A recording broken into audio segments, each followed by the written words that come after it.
So this is a choice-based game. So you'll be absolutely. I assume it's a game you can play through multiple times, make different choices, see how the story branches out each time. Absolutely. There's hours of different variations. So this, just to set this up, this scene, the apes are coming down into the valley. They're starving. They're on the point of starvation, and they come across a human encampment, and it basically, the father of the clan leader is saying, no, don't confront the human beings. It will only bring about our destruction. And these three brothers are going down, and they all have their different opinions. And as I say, you're playing as Bryn. And all of this is motion captured? This is all purely performance captured. Yeah, I mean, and was shot in the Imaginarium studios. So obviously you can then choose. You know, do you agree with Toller, who's more of an aggressor? He wants to go down, and then, or you can choose not to get involved. Well, let's say you were right, Toller, so we're going to follow Toller. Do the more exciting choice. Exactly, let's do that. How have you found that performance capture has evolved over the years? Obviously, you were heavily involved with things like Lord of the Rings back in the day, and it's really kind of exploded since then, and it's now very prevalent in video games as well. What's it like now working and seeing performance capture appearing in games like this now? It must be really exciting. It's thrilling, because it really does prove that performance capture sits right in the middle of transmedia storytelling, and can be used, as I say, in so many different platforms now. And it's acted performances which have great levels of. Hold on, so we must not take them. So you can either choose to come back, or this will be easy. Let's say this will be easy. Let's be more aggressive here.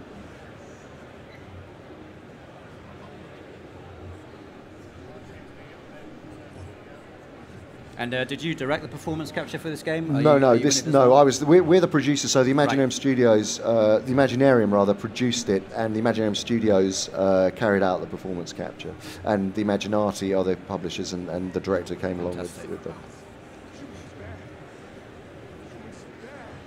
Right. So we'll bully Juno and tell him to shut up, because we want to get down there. And it's quite telling that you call it performance capture as well, not just motion capture, because I guess you've got the whole face is being captured now, rather than just the body as well. Exactly. So let's reassure him. Juno, trust me, come on. Let's get down there.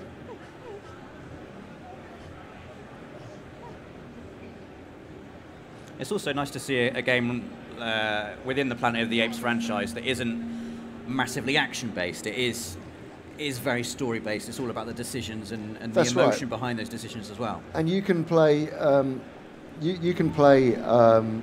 I say, it's a multiplayer game which opens it up hugely using player link. And the idea is to move quickly, and you can override people's decisions. So it becomes about. So it becomes about ultimately when you're playing, and it really is a multiplayer game.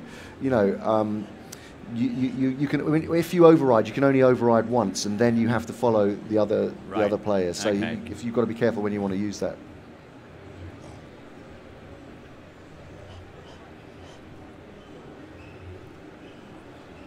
Let's deal with the humans. We're doing a very aggressive. We're going straight for it here. But the thing is, it is about survival ultimately. This game, and there is jeopardy in there for all the characters. And is there like a game over state, for instance? Can you make the wrong decision and then have your characters die, or will the story accommodate those kind of decisions? The story does accommodate them. Okay, we're going in. I mean, it is a very moody kind of, immersive game, which kind of does require an environment that's going to support that. So this is perhaps the best one for this, but it really is. It's about tension building as well. Yeah. You know, it really does get quite tense as you're going through it. And as I say, you can actually play this completely from the perspective of human beings. So you could be playing as the humans in this scene. Absolutely. Right.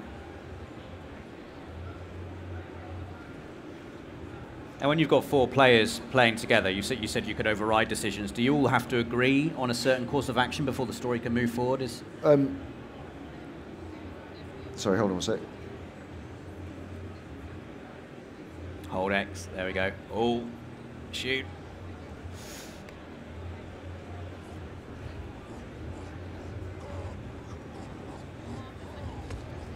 Wow.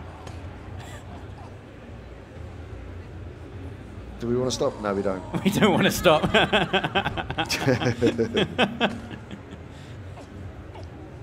So I like that somehow choosing to do nothing can be a decision in itself. Well, it can. I mean, going back to your point, you know, you can. So it encourages debate, and yes. it encourages, you know, and it can get quite heated.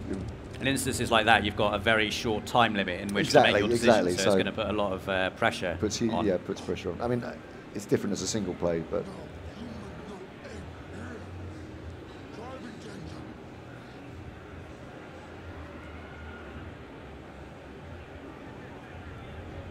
Okay, so let's accuse Toller. Let's see what's going on here.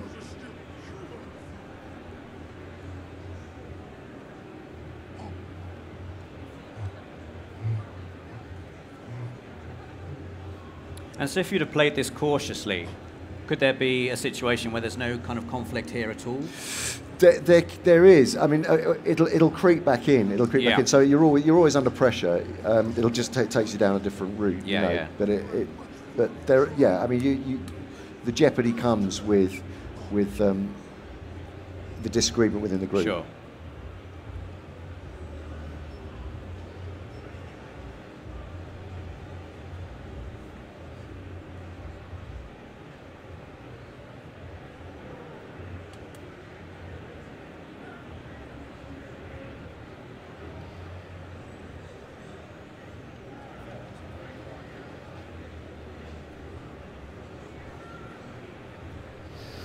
There you go. Now, there we go. So have we reached the end of our demo now, or? So this is going into the human camp now. Okay. Mikey, what happened? Mike.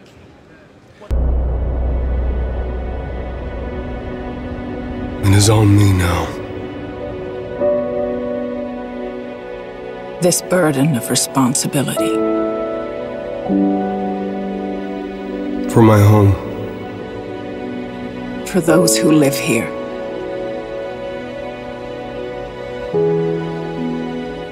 For my family.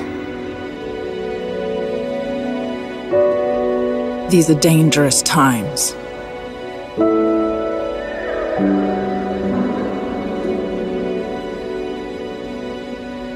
But these are my decisions to make. And whatever path I take, family is all. Family is all.